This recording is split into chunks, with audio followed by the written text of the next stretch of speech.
অভিষেকের সব অন্যায় ক্ষমা হয়ে গেছে যদি আপনাদের চোখে কোনো অন্যায়ও করে থাকে, যে সে আজকে লড়ে যাচ্ছে বাঘের মতো।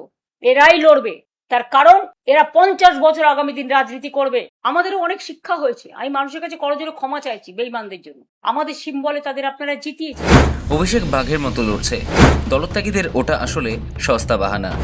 বেঈমানদের জন্য ক্ষমা প্রার্থী, যারা যাওয়ার যাক। ফের শূন্য থেকে শুরুর অঙ্গীকার মমতা বন্দ্যোপাধ্যায়ের।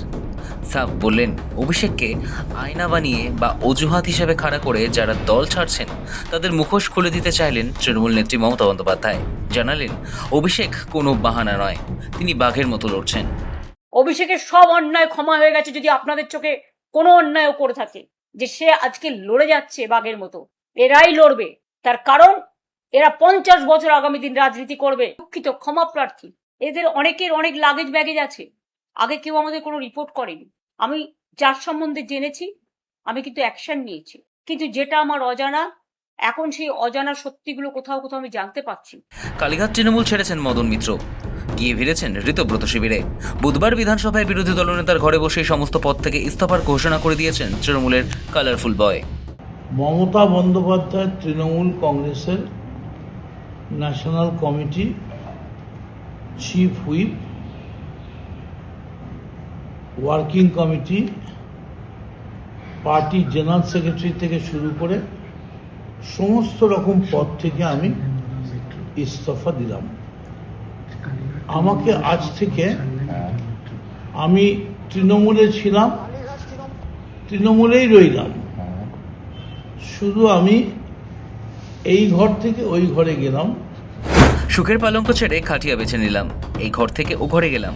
শিবির বদলে ঠিক এভাবেই নিজের এই জার্নির ব্যাখ্যা দিলেন মদন মিত্র। পালঙ্ক ছিল, এই ঘরে হয়তো একটা খাটিয়া রয়েছে, কিন্তু আমি খাটিয়ার দিকটাই নিলাম। শুধু আমি এই ঘর থেকে ওই ঘরে গেলাম। এখানেই শেষ নয়, শিবির বদলের সিদ্ধান্ত প্রসঙ্গে মদন প্রত্যক্ষভাবে আইপ্যাক এবং পরোক্ষভাবে অভিষেক বন্দ্যোপাধ্যায় এবং তার নেতৃত্বকেও নিশানা করেন। তিনি জানান, অভিষেকের জন্যই দলের এই পরিণতি হয়েছে, অভিষেকের জন্যই ধ্বংস হয়েছে তৃণমূল, দলের নৌকাডুবি হয়েছে। অভিষেক আর যাই হোক, তৃণমূলের মুখ নয়। আর তৃণমূলের মুখই তো মমতা। অভিষেক বন্দ্যোপাধ্যায়, অভিষেক আর যাই হোক তৃণমূলের মুখ নয়। দেখুন, আইপ্যাক ব্যাপারটা খুব গোলমেল। আইপ্যাকটা আদৌ কি? আইপ্যাক খায় না মাথায় দেয়, এটা খুবই মুশকিল বা ঠিক মতো বলা। তবে এই দলকে এই মুহূর্তে টেনে তোলার জন্য একটা মহাবলী, অঞ্জনী পুত্র মহাবলদায়ী, সন্তানকে প্রভু সদা সহায়, এইরকম একটা মহাবলী লাগবে। যদিও মদন মিত্রের এই মন্তব্যের কয়েক ঘন্টা কাটতে না কাটতে সোশ্যাল মিডিয়া লাইভে এসে মমতা বন্দ্যোপাধ্যায় বেশ আক্রমণাত্মক অথচ আবেগী মেজাজে দলের বর্তমান সংকটের কথা তুলে ধরেন। মমতা বলেন, বিজেপির নিজস্ব কোনো সংগঠন নেই, পুলিশ ও এজেন্সিকে ব্যবহার করে তৃণমূলের সক্রিয় কর্মীদের ভয় দেখানো হচ্ছে। বলা হচ্ছে, হয় ওদের কোলে গিয়ে দোলো, না হলে জেলে যাও। দলের একাংশের বেইমানির কথা স্বীকার করে নিয়ে জনগণের কাছে হাত জোর করে ক্ষমা চেয়ে তিনি বলেন, যাদের তৃণমূলের প্রতীকে জেতানো হয়েছিল তাদের অনেকেরই অনেক লাগেজ ব্যাগেজ ছিল, যা জানা ছিল না। যারা আজ এজেন্সির ভয়ে বিজেপির ওয়াশিং মেশিনে গিয়ে সাধু সাজছেন, তাদের চলে যেতে দিন। যে কর্মীরা ত্যাগ স্বীকার করেছেন, রক্ত দিয়েছেন, তারাই আসল সোনার খনি। এবং যাদেরই লাগেজ ব্যাগেজ প্যাকেজ আছে তারাই কিন্তু আজকে বিজেপির কোলে দোলা খাত। আমাদের সারা জীবনই সংগ্রাম করে বাঁচতে হয়েছে।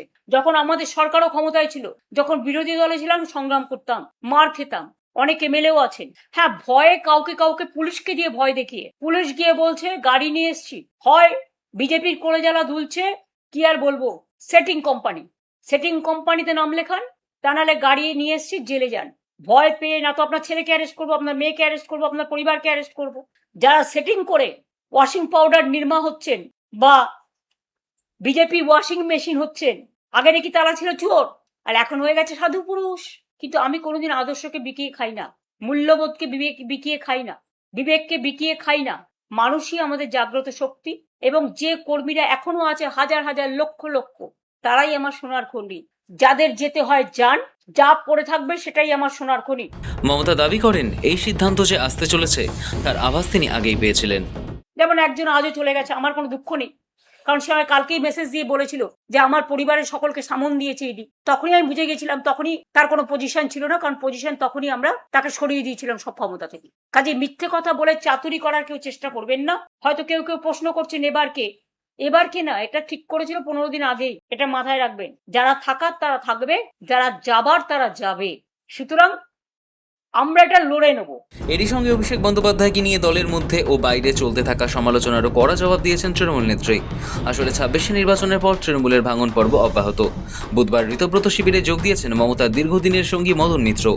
বিরোধী দলনেতার ঘরে যাওয়ার সময় মদনের দাবি, অভিষেকের জন্য এই দশা। যদিও দলত্যাগীদের সরাসরি নিশানা করে তিনি বলেন, অভিষেক খুব খারাপ হয়ে গেছে, ওটা আসলে দল ছাড়ার একটা সস্তা বাহানা।